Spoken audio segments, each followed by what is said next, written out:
Intel Brief, your daily intelligence briefing on global geopolitics. Today is Thursday, 5 December. I'm your host Daniel, the founder of HM Intelligence, and every weekday we bring you not just the news, but the so what from the events and decisions that shape our world. So grab a coffee and get ready to be informed.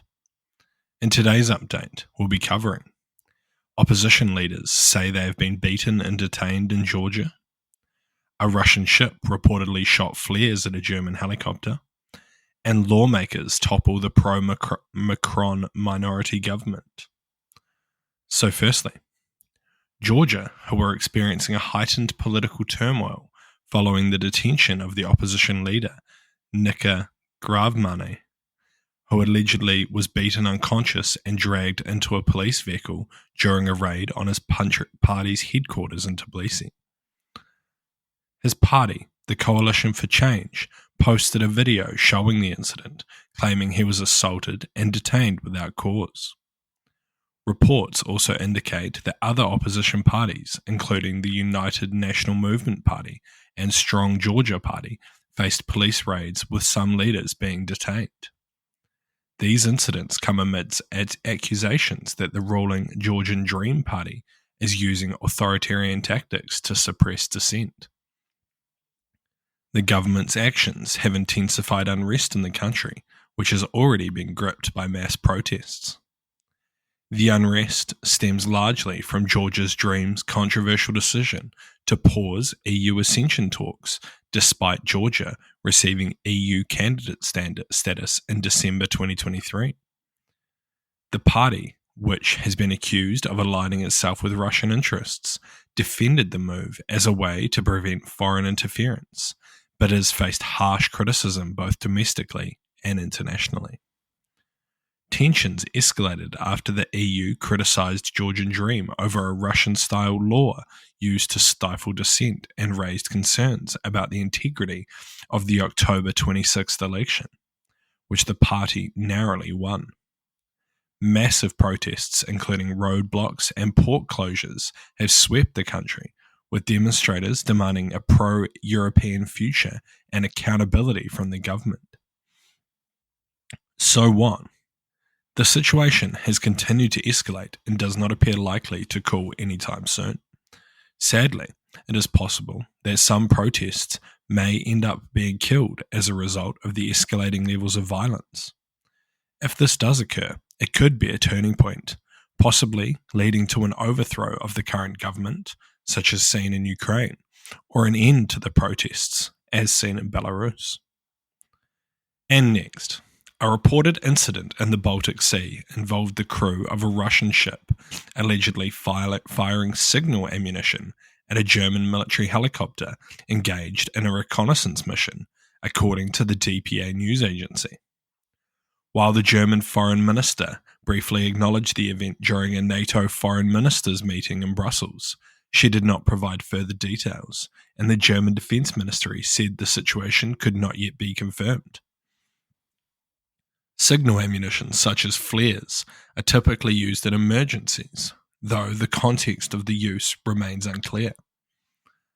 Babarok noted that the Baltic Sea has seen increased activity from ships involved in bypassing Western sanctions against Russia following the invasion of Ukraine. The incident, if verified, could add to tension between NATO and Russia, especially given the strategic significance of the Baltic region amid the ongoing conflict in Ukraine. So what? It seems highly likely that the situation in the Baltic Sea could be a key conflict point between Russia and NATO directly. It is likely that Russia needs this sea passage to bring supplies and other things into the Russian heartland, something that will become increasingly more difficult as the West continues to try choke them off. However, it is unlikely that the West will ever stop this flow completely out of fear for Russia becoming too aggressive or being pushed too far, as they say.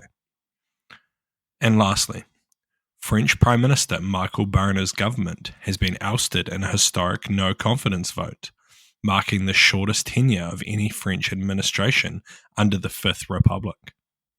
Appointed by President Emmanuel Macron, to lead a centrist minority government, Barnier struggled to navigate a hung parliament divided into 3 blocs, none of which hold the majority. Despite his reputation as a skilled negotiator, including as the EU's chief Brexit negotiator with the UK, Barnier failed to secure parliamentary approval for his budget, triggering the vote of censure. The far-right National Rally Party, led by Marine Le Pen, and the far-left LFI, both voted against Barnier, underscoring the deep divisions within France's political landscape. Macron is now expected to swiftly appoint a new prime minister, though it remains unclear how the political deadlock will be resolved, with new elections off the table until the summer of 2025. The fallout from the vote highlights the broader political and economic turmoil in France. The Interior Minister criticised the alliance of the National Rally and LFI party, describing it as an incompatible coalition, sowing chaos, while Le Pen defended her decision as necessary to protect French citizens from Barnier's austerity policies. Meanwhile, the left-wing leader argued that the impasse demonstrates an unsustainable of Macron's presidency. With France borrowing costs surpassing those of Greece and the OECD slashing growth forecasts, the country faces mounting economic challenges. Macron's upcoming televised address is expected to outline his next steps, but calls from opposition leaders for an early presidential election add further pressure to his administration as the political crisis deepens. So what? It seems likely that in France, much like the rest of Europe, centrists and even left-leaning parties will need to agree on some policies generally held by the right, particularly those around immigration. Regardless, it seems unlikely that Macron will be able to build a stable government without the support of at least some right or left-leaning parties, something he has previously declined to do. This could be a big turning point for France. Thank you for listening to the Intel Brief, your daily intelligence briefing on global geopolitics, brought to you by HM Intelligence. If you want to support the podcast, tell your friends to help them stay informed, and leave us a 5-star review. Or if you want to learn more about intelligence, why not take one of our courses?